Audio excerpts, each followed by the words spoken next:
अजीत आंदिल जी, अशोक सरोहा जी, कृष्ण सरोहा जी, हमारे हल्के की महिला प्रधान अंजू दैया जी, किरण भाटिया जी, अनीता वर्मा और भाई सारे सम्मानित मंच, मेरे सामने बैठे मेरे सभी बड़े बुजुर्गों, नौजवान साथियों और मेरी मातृशक्ति और हमारे किडोली और पलातपुर के हमारे दोनों सरपंच, बुजुर्गों और साथियों, आप सबको पता है कि भाई चुनावी ये वर्ष जो चुनावी वर्ष है और जो 4.5 साल का आकलन आप लोगों ने करना है कि हमारे खरखोदे के लिए कौन आदमी ठीक है कौन गलत है, क्योंकि किडोली पलातपुर मेरा घर है। क्योंकि चाहे 2014 के इलेक्शन की बात हो, जब मैंने निर्दलीय चुनाव लड़ा था, इस गांव ने तब भी मेरे को 70% वोट देने का काम किया था बुजुर्गों और साथियों, ये अपने आप में एक रिकॉर्ड है। और चाहे 2019 के चुनाव की बात करूं, तब भी आप लोगों ने मेरे को 68-69% वोट देके यहाँ से आप लोगों ने तो अपनी जिम्मेवारी पूरी कर दी थी, लेकिन कहीं ना कहीं मेरे भाग्य की कमी थी कि भाई मैं विधानसभा तक नहीं पहुंच पाया। बेशक हम विधानसभा तक नहीं पहुंच पाए, लेकिन लाखों लोगों के दिल भी जीतने का काम किया है। और मैं गर्व के साथ कह सकता हूं कि आपका भाई, आपका बेटा पवन खरखोदा पूरे हरियाणा में सबसे कम वोटों से हारने वाला प्रत्याशी रहा है, लेकिन उसकी कमी भी आप लोगों ने करनी है बुजुर्गों और साथियों। एक तरफ आपके सामने हमारे परिवार का 100 साल का इतिहास है, चाहे मेरे दादाजी की बात करूं, चाहे मेरे पिताजी की, चाहे मैं अपनी बात करूं, चाहे हमारे पीढ़ी की बात करूं बुजुर्गों और साथियों। एक व्यक्ति ये खड़ा होकर बता दे कि भाई इन 100 साल में पवन खरखोदा के परिवार ने किसी की 1 इंच जमीन घेरने का काम किया हो, 1 रुपया पैसा किसी के खाने का काम किया हो, आप खरखोदा के लोगों से जाके पूछ सकते हैं बुजुर्गों और साथियों। तो फैसला आप लोगों ने करना है कि आपको एक व्यक्ति का बैल चाहिए या अपने पूरे किडोली पलातपुर का और पूरे खरखोदे हल्के का लोगों का बैल चाहिए बुजुर्गों और साथियों, क्योंकि फैसला आपका है, वोट का अधिकार आपका है, क्योंकि प्रजातंत्र में वोट की ताकत से फैसला होता है। और ये 5 साल में ये मान लो कि भाई इलेक्शन जो होता है ये पर्व से त्योहार से कम नहीं होता, और आपके बीच में फिर लोकसभा और विधानसभा के चुनाव हैं। फैसला आप लोगों ने करना है बुजुर्गों और साथियों। आप 10 साल का पिछली सरकार का रिकॉर्ड उठा के देख लीजिए कि आपके खरखोदा में, आपके गांव में कोई छोटी सी भी इंडस्ट्री या कोई फैक्ट्री लगाने का काम किया हो, क्योंकि किसी भी हल्के की, किसी भी इलाके की तरक्की जब होती है जब वहां पे कोई बड़े बड़े उद्योग आते हैं। और आज मैं गर्व के साथ कह सकता हूं कि आपकी अगर सत्ता में हिस्सेदारी थी तो दुनिया का सबसे बड़ा मारुति का प्लांट आपके हिस्से में आया बुजुर्गों और साथियों। क्योंकि एक मारुति का प्लांट नहीं है, इसके साथ साथ कई हजारों फैक्ट्रियां आपके खरखोदा के आसपास 40 किलोमीटर के एरिया में है।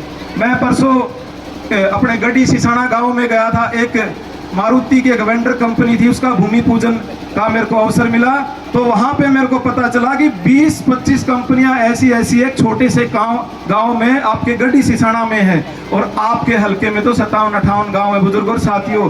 1000 फैक्ट्री मारुति के साथ आपके हल्के में लगने जा रही है, और एक कंपनी में ये मान के चलो कि 400 से 500 बच्चे हमारे उस फैक्ट्री में एडजस्ट होंगे बुजुर्गों और साथियों। ये कोई छोटी बात नहीं है, क्योंकि सरकार में आपकी हिस्सेदारी थी, आपकी सुध लेने वाला आपका भाई, आपका बेटा दुष्यंत चौटाला जी बैठा है। मैं अपने घर में बिल्कुल खुल के बोलना चाहता हूं बुजुर्गों और साथियों, काम भले चाहे 2 कम हो जाए, लेकिन मान सम्मान सबसे बड़ी ताकत, सबसे बड़ी दौलत होती है। और वो मान सम्मान अगर मैं बात करूं तो केवल और केवल दुष्यंत चौटाला जी ने हमारे खरखोदे हल्के को दिया है। उसका एक कारण है, आज तक हमारे 8 गांवों में से हमारे ये सैदपुर हो गया, किडोली हो गया, सोटी हो गया, जटोला हो गया, फिरोजपुर हो गया, आज तक सरकार में हिस्सेदारी किसी ने नहीं की थी। आपके बीच में आपका लाडला सुमित राणा जी बैठे हैं, दुष्यंत चौटाला जी ने पहली कलम से सरकार में इसकी हिस्सेदारी चेयरमैन बना करके बुजुर्गों और साथियों। और कई व्यक्ति विरोध करते हैं, विपक्ष का काम होता है विरोध करना, लेकिन मैं आप लोगों से एक चीज पूछना चाहता हूं कि भाई विरोध उसी बात का होता है ना कि हमने किसी को कोई चीज दी हो और उस आपके भावनाओं के अनुरूप वो कार्य नहीं कर पाया हो। मैं आप लोगों से पूछना चाहता हूं, क्या हमने दुष्यंत जी को कोई एमएलए दिया है सोनीपत से? उसके बाद भी दुष्यंत जी ने 4 चेयरमैन आपके सोनीपत को देने का काम किया बुजुर्गों और साथियों। ये मान सम्मान की सबसे बड़ी ताकत होती है।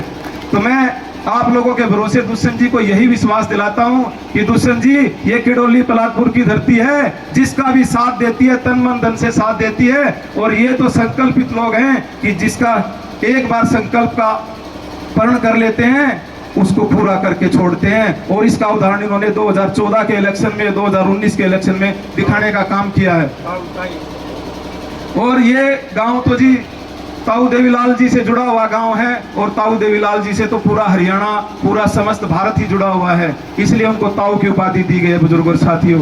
तो फैसला आप लोगों की वोट की ताकत से होगा बुजुर्ग और साथियों, कि जो 15 साल से व्यक्ति आपके बीच में सत्तासीन है, एक भी व्यक्ति हाथ खड़ा करके बता दो कि आपके कभी सुख दुख में आता है, एक भी व्यक्ति जी।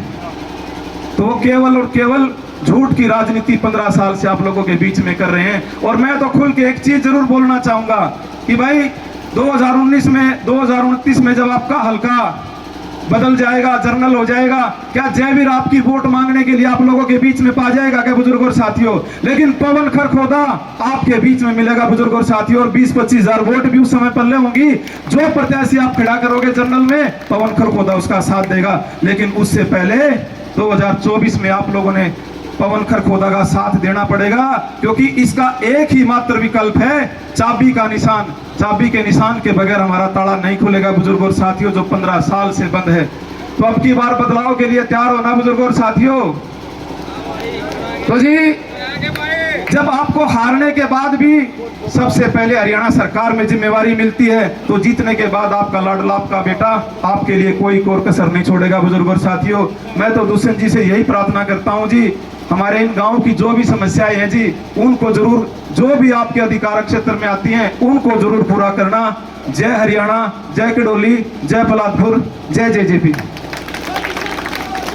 बहुत बहुत